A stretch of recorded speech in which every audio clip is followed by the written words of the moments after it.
Okay, so today I wanted to talk about tips for managing your digital photos. But before we get into this topic, I wanted to share my frugal tip of the week, like I always do on my topics that aren't necessarily a frugal topic. So, my frugal tip for this week is, if you haven't already, to consider trying out cloth napkins. I have shared this tip before a while back. But I mean, tips are going to have to start repeating. I mean, how many frugal tips can I really have? There's only so many different things I could think of. So, but this one has really saved us a huge amount of money. I mean, not a huge amount of money, but you know, it's definitely saved a lot of money. We used to buy so many paper towels. It was ridiculous. Like I felt like I was constantly buying these big packages of paper towels at BJ's. And when I bought the cloth napkins, I still do buy paper towels, but it has really cut back. I'm probably the most strict, I guess, about pretty much just using the paper towels only when I really need to use a paper towel. Like if there's something gross that needs to be wiped up, or you know, something that you wouldn't want to use a cloth napkin on. My kids aren't as good, but they do use the cloth napkins. And it's really saved a lot of money. If we have company over, I still will use like regular, like throwaway napkins, because the cloth napkins, at least in my house, they do get stained and stuff like that, because we're using them like every day for everything and meals and everything like that. So they're not like, you know, what you would want to necessarily use for like company, like fancy napkins. But it definitely has saved a lot. So if you haven't tried it, consider it. Maybe at least you can replace some of your paper towel and napkin usage with the cloth napkins, and see if it helps you save some money. So, okay, let's talk about photos. So for a lot of people, even just the thought of digital photos can feel overwhelming, because a lot of us have so many digital photos. They're all over the place. They've been left on different older computers, and they're just kind of like this project that needs to be dealt with, and sometimes it can be enormous. You might have photos on your phone, on old cameras, who knows where. So the first step in trying to manage these digital photos is to take the time and get all of your photos into one location. And once you've decided that location is where you're going to store your photos, it's really important to stick to that. So like maybe that place might be a laptop or a hard drive, you know, a desktop computer, whatever. It doesn't have to be a laptop, but some type of computer or a hard drive, or some type of other device. It could be an iPad or whatever. Whatever it is that you want to make sure it has a sufficient amount of storage to keep all your photos. That's why usually like a computer winds up being the place. But the important thing is to identify one location and then keep that the location, unless for some reason you need to update that computer or something like that, like replace it.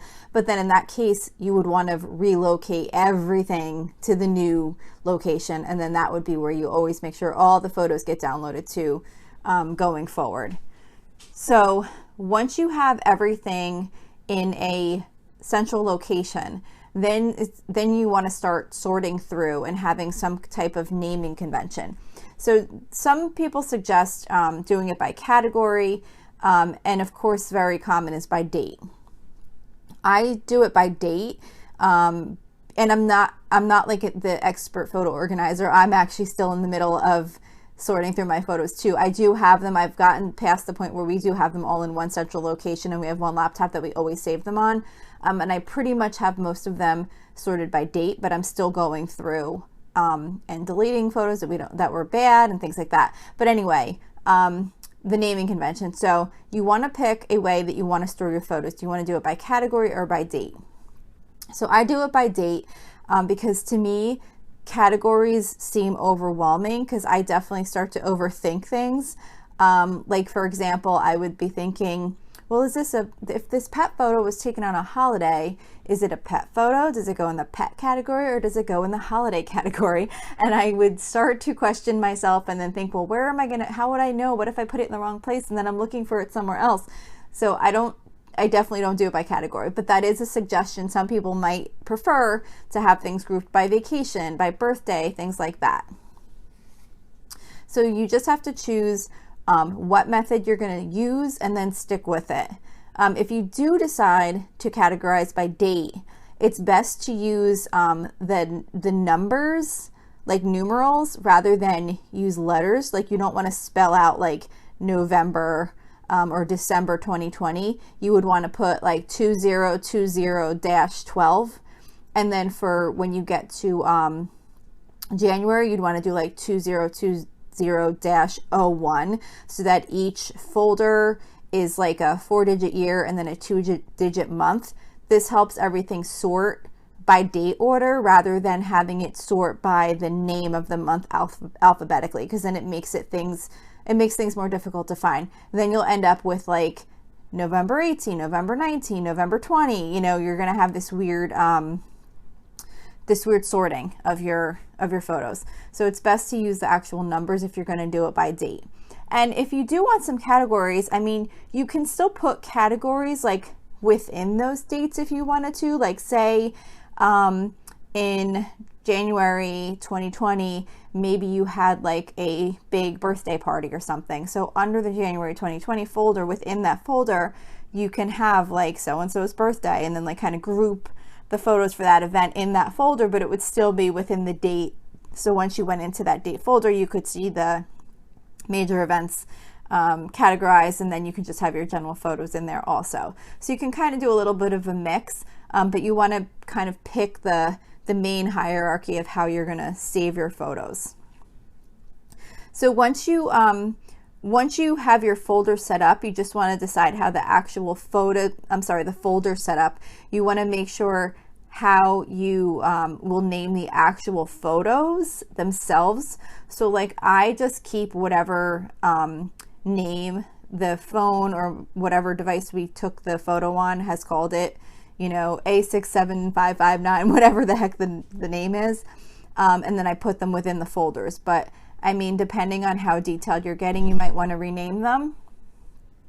Maybe if you have a special picture, you might say like picture of, you know, first grade class or whatever. If it's like a very specific photo, you might want to do it like that. But it's up to you. I basically just keep them what they were named as long as they're in the appropriate folders, at least at this point. Because like I said, this is still a project that I'm working on too. Trying to kind of start to fine tune it now that I basically have everything sorted into folders. So then once you have your location and your naming convention set up, you're going to want to decide how to periodically get your photos to your storage location. So, you know, you've got everything in this one spot, and then time's going by and you're continuing to take more photos on your phone, on a digital camera, however you take pictures.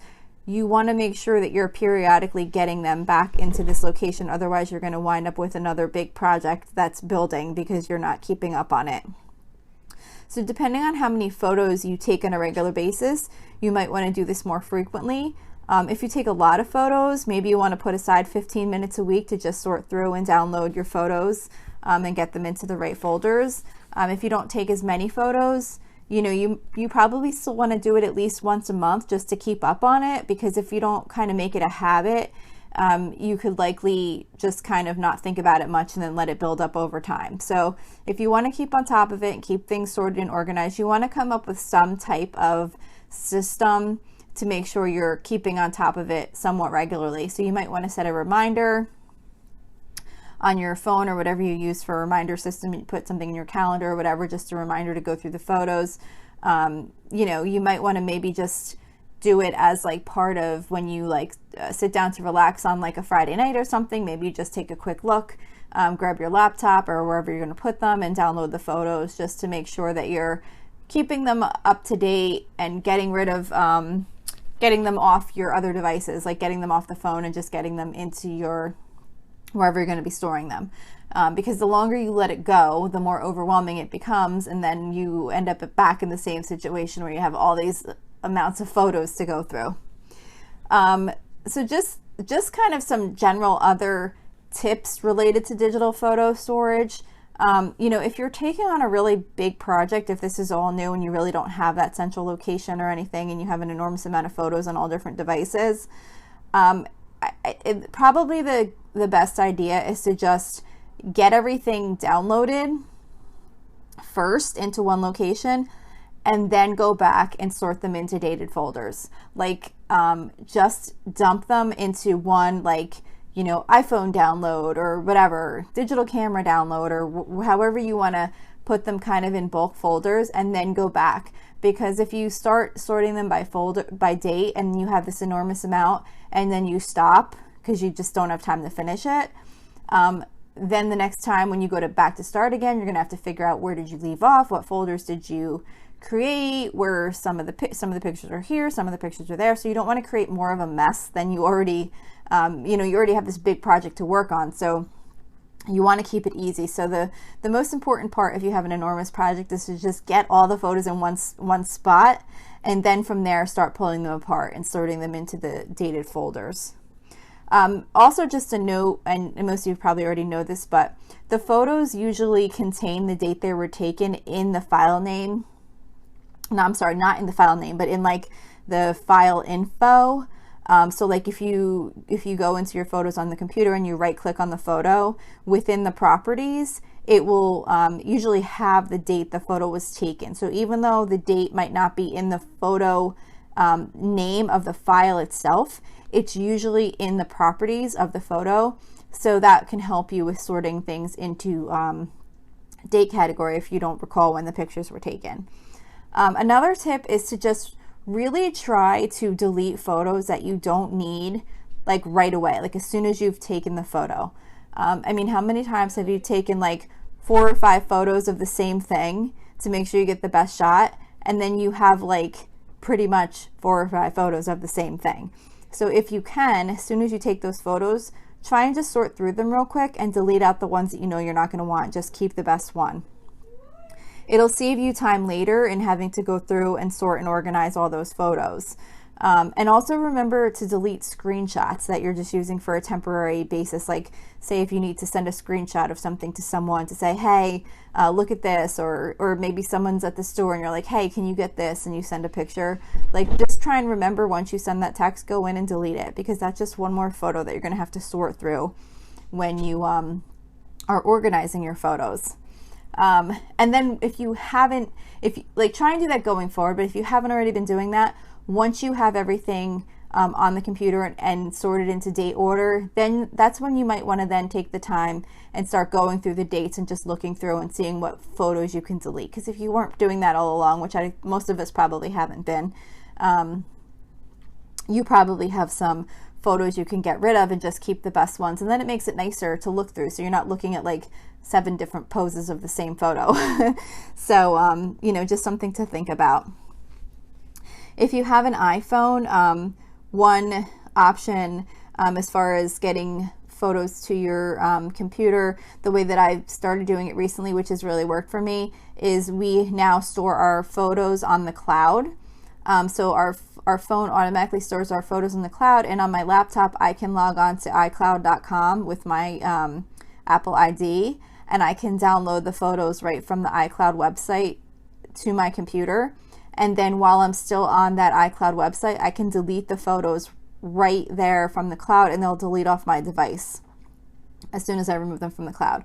So just a tip, if you happen to have an iPhone, it seems to be a really easy way to get the photos from my phone to the computer, and then to delete them off the phone. So just something I've been doing lately, just sharing that in case anyone has an iPhone and might want to try that.